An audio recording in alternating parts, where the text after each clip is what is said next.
Welcome to an intro to parametric equations. So the general idea here, we're used to being given an equation just as in x and y. Right? So we're used to being given an equation in x and y.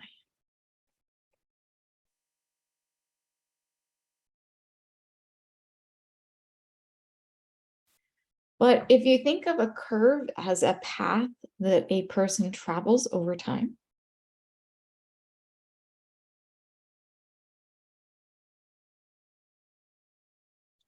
if you think of a curve as a path a person travels over time,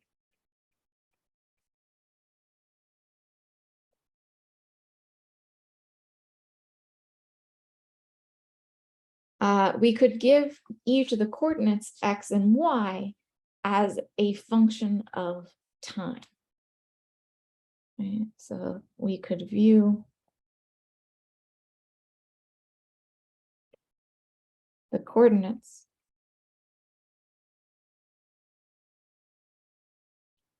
x and y as functions of time.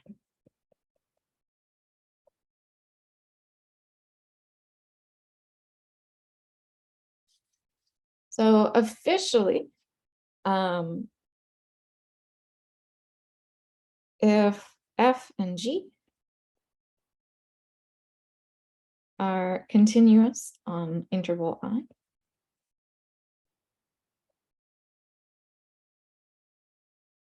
then the set of points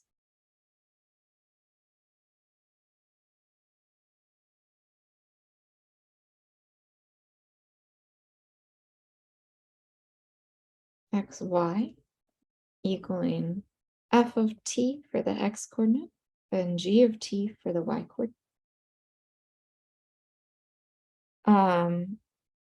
is the graph of the parametric equations.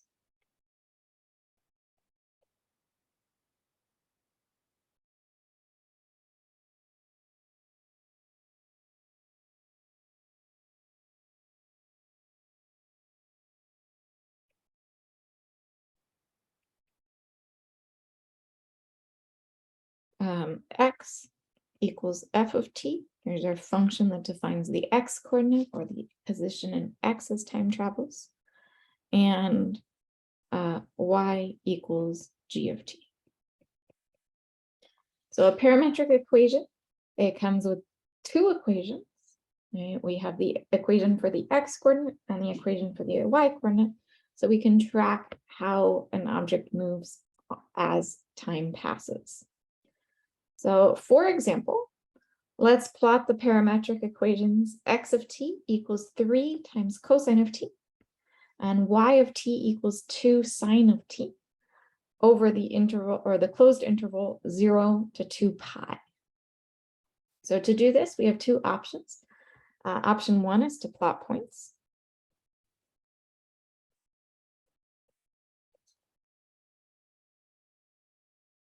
So we will have our time, our x coordinate, and our y coordinate. So x is 3 cosine t. Y is 2 sine of t. These will form together to determine our points. So if we're plotting points, points of interest might be 0, pi over 4, pi over 2, 3 pi over 4.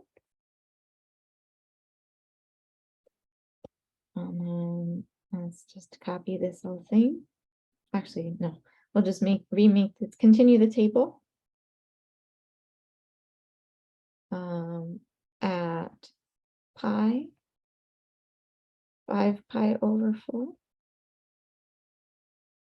3 pi over 2, 7 pi over 4, and 2 pi. So this should get us some fairly easy things, t's, to evaluate sine and cosine at. So x is 3 cosine t. When t equals 0, cosine is 1. So we would get 3. At pi over 4, cosine is root 2 over 2. So we would have 3 root 2 over 2. At pi over 2, cosine is 0. So we get 0. At 3 pi over 4, cosine is negative root 2 over 2. So we would have a negative 3 root 2 over 2.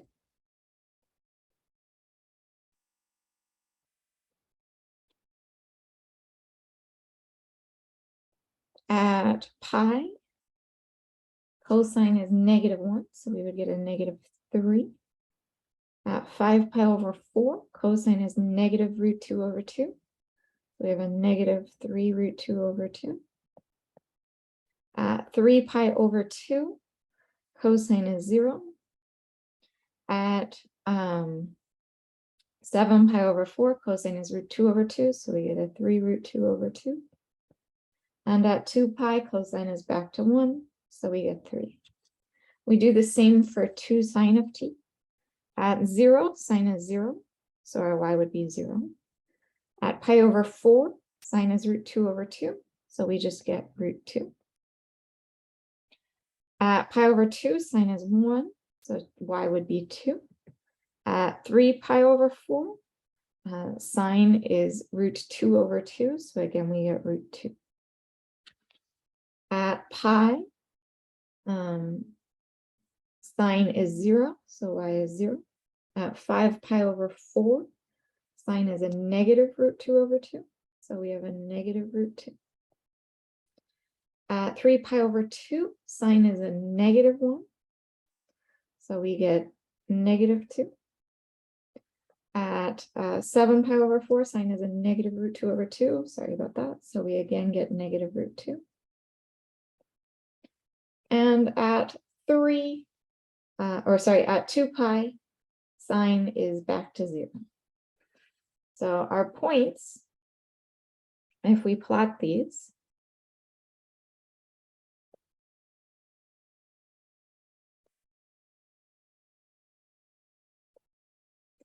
at t equals 0, we are at the point 3, 0.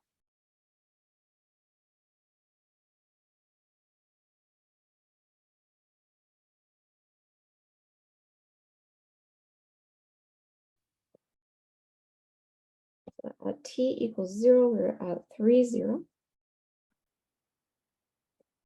This is at t equals 0. As time passes, we go to the point x is 3/2 times root 2 and y is root 2. So if we write those as decimals, square root 2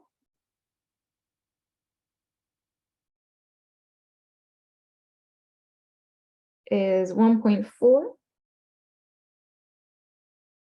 And then 3/2 of that,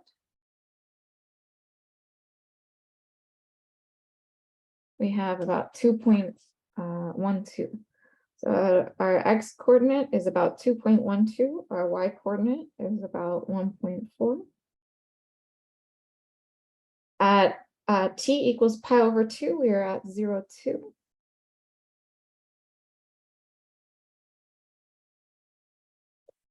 And then we just kind of mirror image this as we work our way around.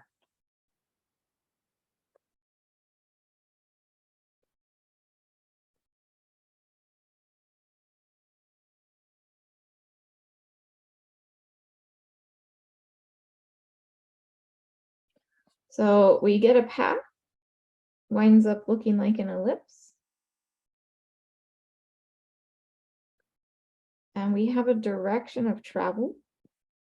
In this case, we are traveling counterclockwise. And so we just put arrows indicating that as time passes, we are traveling counterclockwise. So this is how we could do this by plotting points. You can also do this in Desmos. I have a tool available for you for plotting the points, but you can also just create it yourself.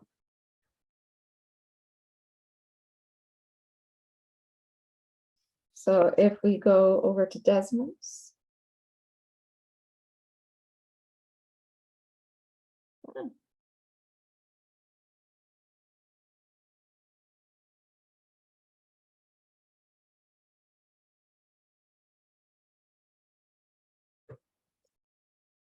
all right, if we go over to Desmos, we have, you can type in an f of t and a g of t. So we have f of t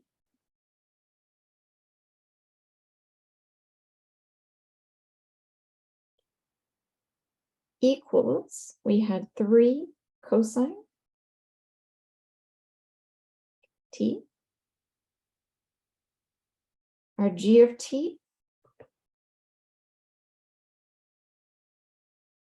was 2 sine of t. So that's sort of the 2 functions individually. What we want to plot is the set of all points f of t comma g of t.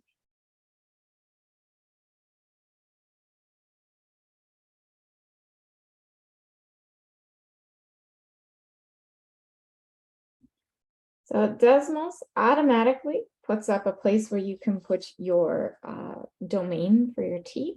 So we were supposed to let t run from 0 to 2 pi. We do indeed get our ellipse as we saw. So this is how we can go about graphing this in Desmos. So I'm going to just take a picture and transfer this over to the notes. So if we plot this in Desmos,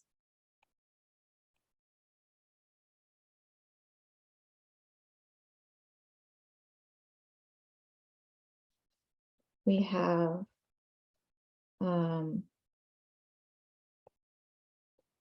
our ellipse.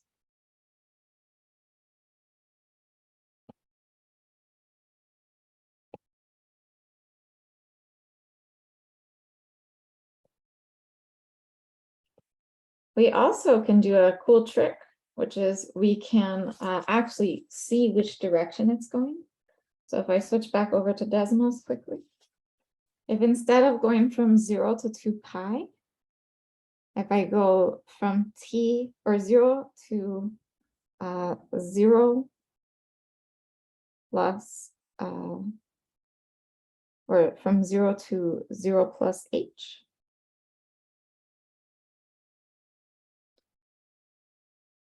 and then I let h run from 0 to the distance we want to travel to. So the width of our domain is supposed to be 2 pi.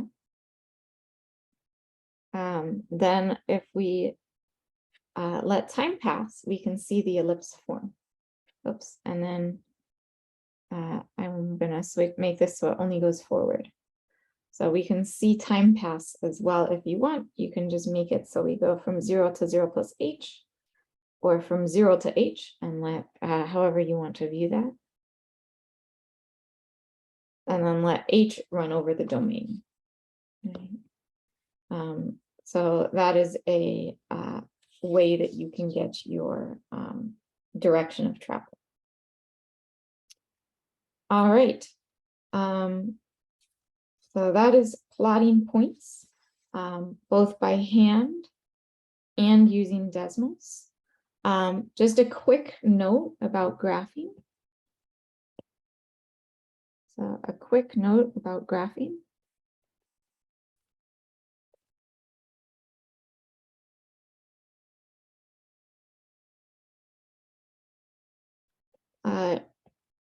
Translations are probably the simplest in parametric equations of all possible graphing methods.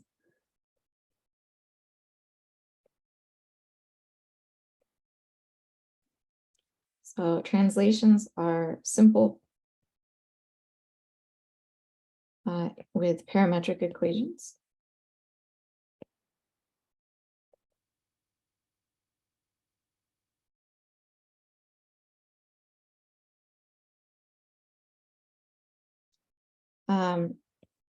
To shift right by h